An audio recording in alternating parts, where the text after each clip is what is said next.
নমস্কার, আমি শ্রেয়া সরকার। আজকের আমার ভিডিওর বিষয়বস্তু কলকাতা বইমেলা।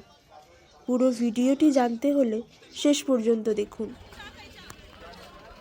কলকাতা বইমেলা, যা আন্তর্জাতিক কলকাতা পুস্তক মেলা নামেও পরিচিত, পশ্চিমবঙ্গের রাজধানী কলকাতার একটি অত্যন্ত জনপ্রিয় এবং গুরুত্বপূর্ণ সাংস্কৃতিক অনুষ্ঠান। এটি প্রতি বছর জানুয়ারির শেষ সপ্তাহ থেকে ফেব্রুয়ারির প্রথম সপ্তাহের মধ্যে অনুষ্ঠিত হয়। এই মেলায় আমরা গেলেই দেখতে পাই বিভিন্ন প্রকাশনা সংস্থা তাদের নতুন ও পুরনো বইয়ের সম্ভার নিয়ে উপস্থিত থাকে। বিভিন্ন ভাষার এবং বিভিন্ন বিষয়ের বই এখানে পাওয়া যায়। এই বইমেলাতেই বিভিন্ন সাহিত্যিক ও সাংস্কৃতিক বিষয়ে আলোচনা সভা অনুষ্ঠিত হয়, যেখানে বিশিষ্ট ব্যক্তিরা অংশগ্রহণ করেন।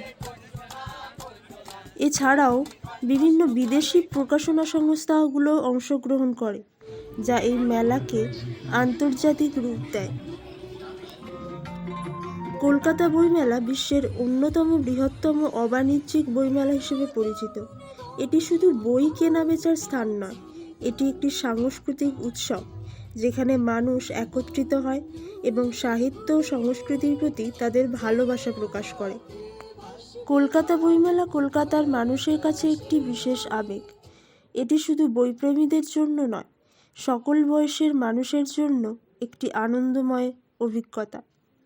আজকের আমার এই ভিডিওটি এখানেই শেষ করছি। ভিডিওটি যদি ভালো লেগে থাকে তাহলে অবশ্যই আমার চ্যানেলটি সাবস্ক্রাইব করুন, লাইক, কমেন্ট এবং শেয়ার করতে ভুলবেন না।